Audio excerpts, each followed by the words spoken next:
In last week's episode of Soap, Dutch and Chester were discovered hiding from the police in the Tate basement. Dutch, to prevent the Tates from going for help, told them he'd kill Chester if they did. They didn't. Corinne and Tim had a wedding, during which Mrs. Flotsky tried to prevent their marriage. She couldn't. Jody told Bert and Mary that he's going to be a father. He told Bert to be serious. Bert wasn't. And Dutch went up to Eunice's bedroom. He said he didn't have anything on his mind, but did. Eunice thought about preventing it, but didn't. Confused? You won't be after this week's episode of Soap. This is the story of two sisters, Jessica Tate and Mary Campbell. These are the Tates. And these are the Campbells. And this is Soap.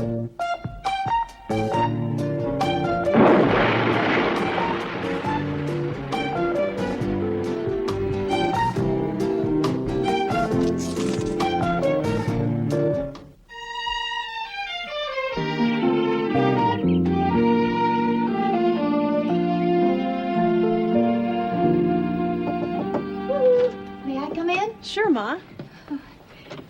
Corinne, it was such a lovely wedding. And you were the most beautiful bride I've ever seen. Thanks, Ma.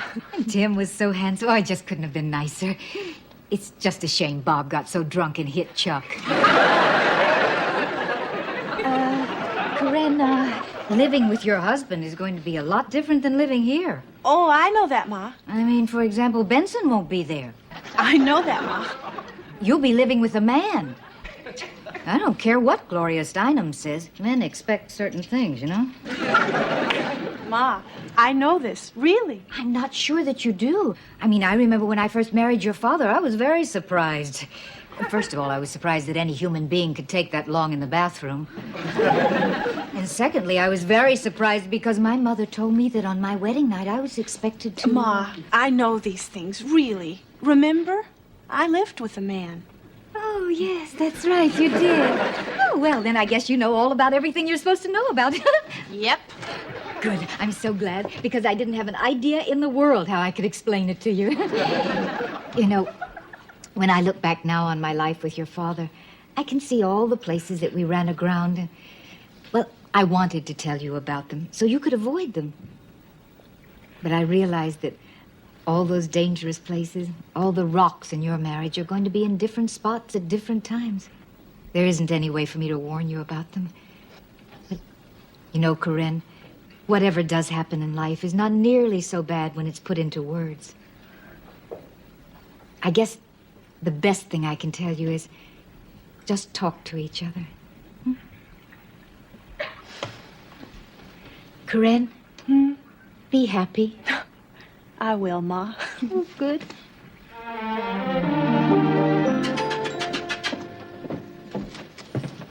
Chester!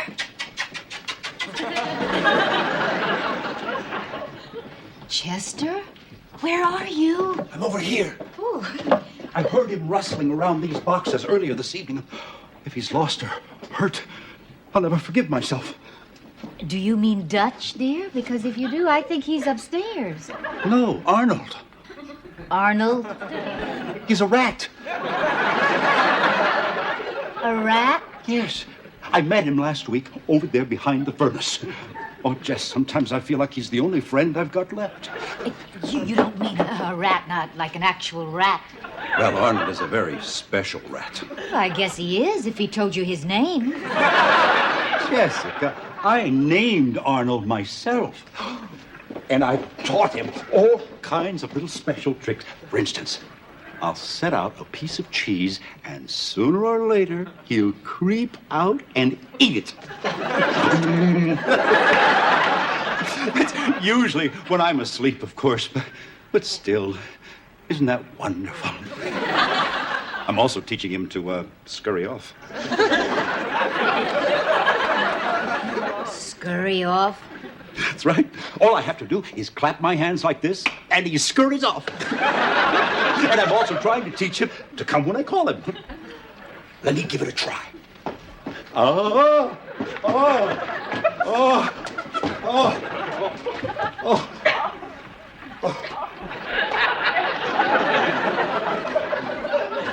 Don't you think it would work better, dear, if you just said, "Here, Arnold, here, Arnold"? Jess, I wasn't calling him. It was something else. It was some kind of an attack. Oh, Chester, an attack? No, it only lasts a second or two. No, you mustn't worry. It's probably just tension. Chester, it's because of this murder of yours. I thought no good would come of it. Look at us, for example, Chester. How long has it been since we had a normal married life? Jessica, I am an escaped convict who's not allowed out of his own basement because I'm at the mercy of a killer. Well, don't you think that in some small way might have an effect upon our domestic life? Chester, I love you. Why don't we spend the night together in our bedroom? Oh, Jess, I'm sorry. I really am. It's just that everything that's going on, I just can't, you know? Do you want this down here or upstairs in the bedroom or what? No, Vincent, I guess you might as well leave it down here. You see, darling, I thought it would be really nice if we shared a bottle of your favorite wine together. Oh, Jess, I just wish I deserved all the kindness you've shown me. So do I. You've just been so nice. You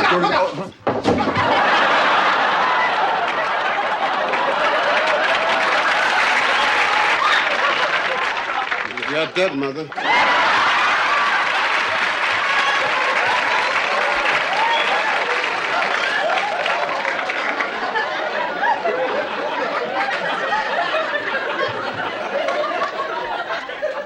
That was Arnold.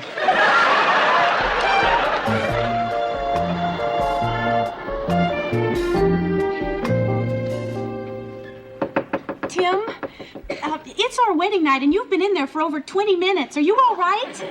Well, sure. I'm just setting up the courtesy coffee, so it'll be all ready first thing in the morning. I don't think we have to worry about coffee, Tim. Besides, I've already ordered champagne. Okay, I'll be right there. I just want to rinse out a few things. Tim, I think this is serious. I think you should come out now. Good night. You're a little nervous, aren't you? Me? Don't be crazy. Why would I be nervous? Good. Oh, this is some view, isn't it? I wonder how many miles you can see. Tim, we're only on the second floor. Look, I can understand if you're a little uneasy, but you must have known all along that this would be part of our marriage. Hopefully. Well, I thought I could handle it when the time came, but now I'm not so sure. But it's not something you do alone. It's something we do together. Hopefully. That must be room service. Can you get it? Sure. Coming. Good evening. Good evening. Will that be all, sir? Yes. Father Flotsky. It's me, Orville. All right, Orville. Listen, Father, the reason you haven't seen me at Mass is I'm working Sundays. It's okay. And I want you to know, ever since my last confession, I have completely given up the twins.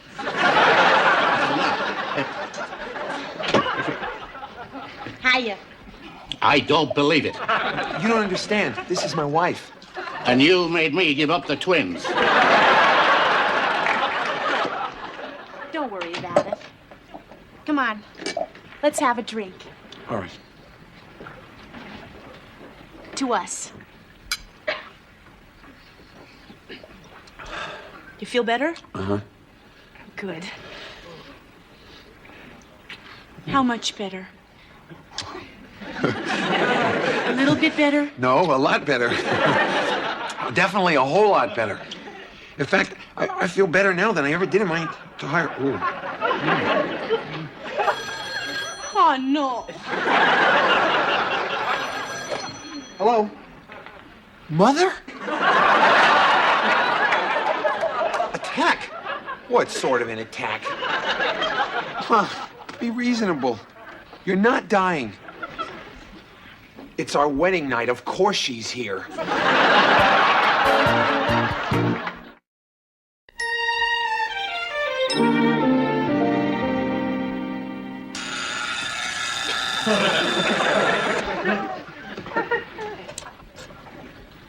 Bert? Time to get up.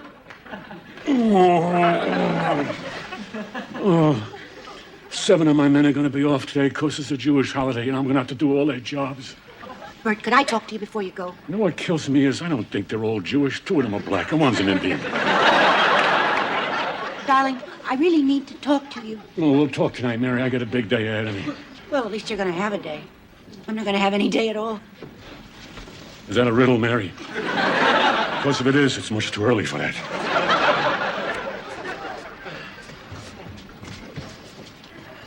I have no life, Bert. I have nothing to do all day. You know, the kids are grown and you're hardly ever home to dinner, and there's no laundry to do, nothing to clean, no beds to make. Nothing. I could be sloppier. I tell you what. Now, Mary, when I come home tonight, I'll mess up the house. Now, Mary, right now, I can't talk, or else I'll be late. Oh, you won't be late, Bert. I set the alarm ahead a half an hour. It's only 5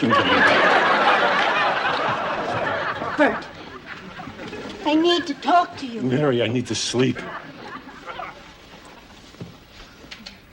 I want to go to school, Bert. Mary, it's 5:30 in the morning. School's closed. I'm serious. I want to go to college. I want to study English. Why? I think you speak it very well. Are you against me going? Why? Why? Because I don't want you to feel bad. Why should I feel bad? When you fail, you'll feel bad. I won't fail. You might. No, I won't. I know. That's just the problem, man. You're going to get smart. I'm not going to get smart, Bert. Yeah, you will. You'll get smart, and then you'll get too smart for me. You'll learn all those things I don't know, and you'll start using big words when you talk, like notwithstanding and heretofore. I won't understand any of that, and then you're going to find out how really dumb I am, and you'll leave me for somebody smart who you can talk with about philosophy. Oh, Bert. It'll happen, Mary. You're so dumb. See, it's starting already. Bert, I'm not going to get smart and leave you. First of all, you're the smartest man I know. And second of all, I love you. I want to go to school, Bert. I'll feel more like a person. I'll feel better. And if I feel better, it'll be better for us. You really think I'm smart? Smartest man you ever met? Listen, Mary, I got 20 minutes left. No sense going back to sleep. You're so smart.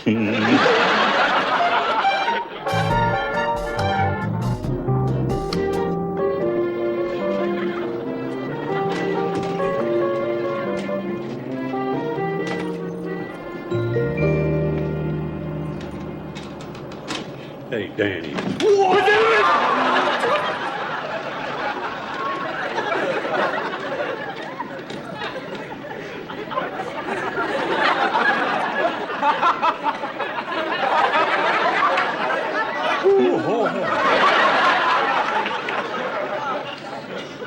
She really picked up speed there.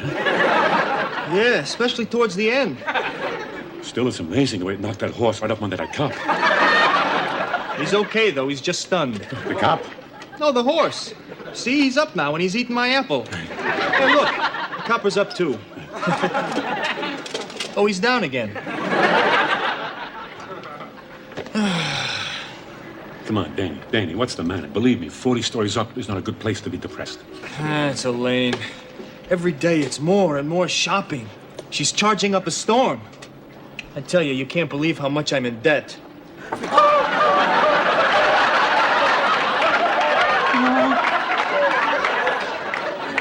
You gotta be more careful. Anyway, I don't know what I'm gonna do. She's not the kind of girl that settles for second best, and then she's got this idea that nothing's too good for her. There's no end in sight. Wait a minute. What if you agree with her only more so? Hey, the same thing happened in some musical, Oklahoma. No, that wasn't it. Showboat. No. Carousel. Boy, you know, I really love musicals. The only one that ever disappointed me was Cabin in the Sky. But that was my fault because I thought it was going to be a musical about the construction industry. Bert, you said you had some idea of how I could handle Elaine. I'd really appreciate it if you tell me what you think I should do. Danny, kiss me shrew. Kiss your what? Not my what? Kiss me shrew. It's a very famous musical by Shakespeare. It'll work for you, Danny. I know it's going to work for you. See, in this story, this guy's got a terrible wife. Yeah? And he keeps her in line. He comes in. Hey, whoa! Look out!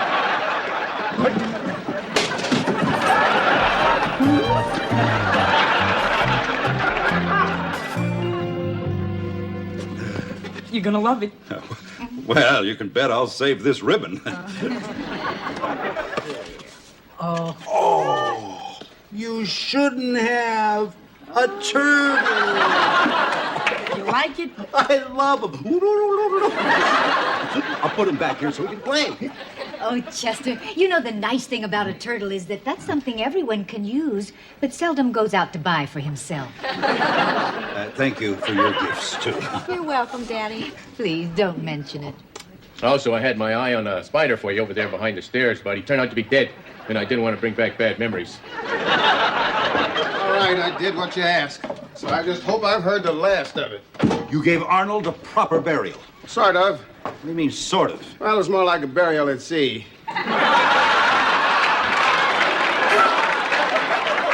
Flushed him down the toilet. Colonel, I understand you recently lost a valued rodent. And I thought the companionship of Sigmund might be of some solace. Who's Sigmund? A gallant Doberman I liberated from the Nazis during our push to the Rhine.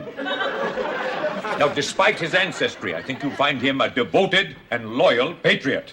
Come, Sigmund. Sigmund, come. Heel.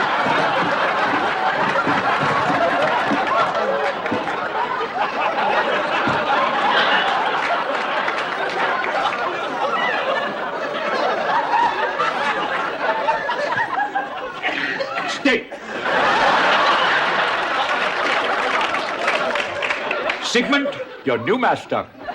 Well, Daddy, at least you don't have to worry about fleas. No. Oddly enough, in his sunset years, he seems to be more bothered by moths. Daddy. Nonetheless, he has still retained his basic knowledge of simple commands. Sigmund, lie down. Lie down.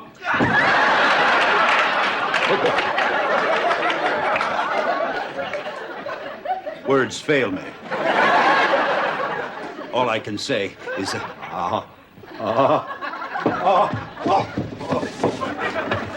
What, Chester? Landed right on the turtle.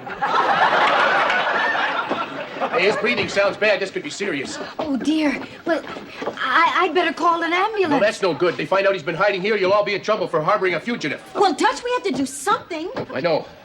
Wait a minute, Benson. You and the Major take him out the back way and around to the front of the house. Then if anybody asks what happened, say he rang the doorbell and passed out on the doorstep. Okay, that's a good idea. Here, give me your hand. Here, hold it. Dear, I'm going to call the ambulance.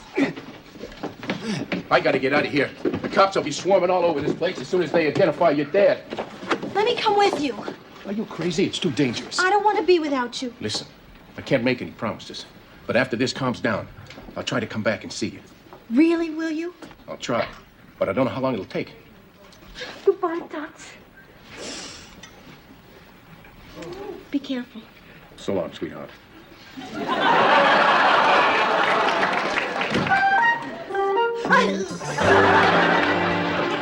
Yeah, they're not gonna buy it. This doesn't look natural. What do you mean? Well, the story is he rang the doorbell and then collapsed. This looks like he settled down for a nap. Here, give me a hand here. Let's get him up. Oh, dear. You'd better hurry. Yeah, this will make it look more real. Let's get him over here by the door. Billy, put his finger on the doorbell there. Isn't that strange? It sounds as if he's perfectly fine. I'm gonna count to 3. Now, when I do, everybody move away. 1, 2, 3.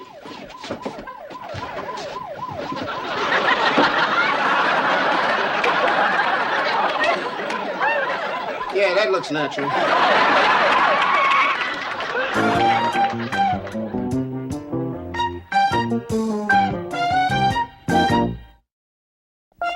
Does Bert really have a plan to change Elaine? Does it involve surgery?